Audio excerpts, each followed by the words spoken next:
सब इस साहब के दिन बा। एहो बोला तू बना तारा भीमवादी कैसे मिलल तारा आजादी लेके गमछा छुनी लाया हिले बड़ा दिला बड़ी करे खुद पे घुमा।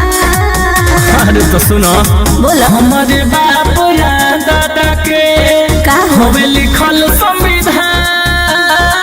अच्छा गोली निकली ना बोली करी जवन अपमान ये गोरी करी जवन अपमान।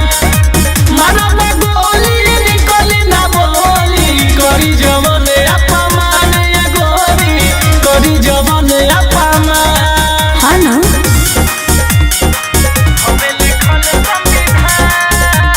Vikas Roshan.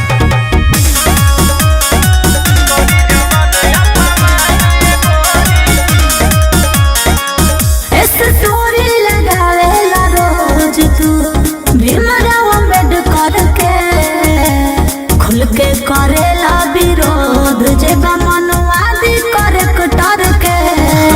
खैर नहीं खे काहे हो बाबा साहब के मानी ले हम तो भगवानों से बढ़ के हो।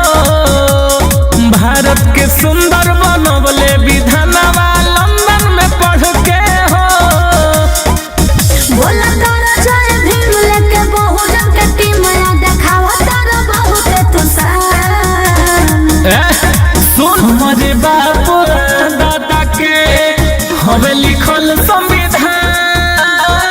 मारब गोली निकली ना बोली करी जवन अपमान ये गोरी करी जवन अपमान।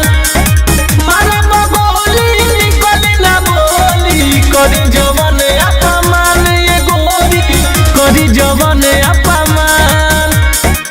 हवे लिखल संविधान।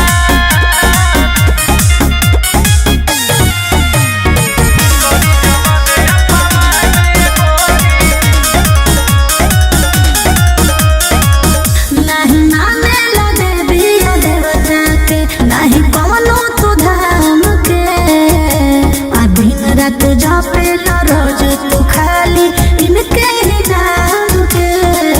हाँ तो ये हमारे भगवान मिले नारी के मान सम्मान सब साहब के देन बा।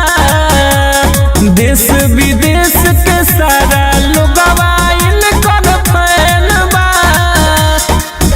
राव मिथिलेश विकास हम करी विश्वास जाने साहेब के दुनिया जान।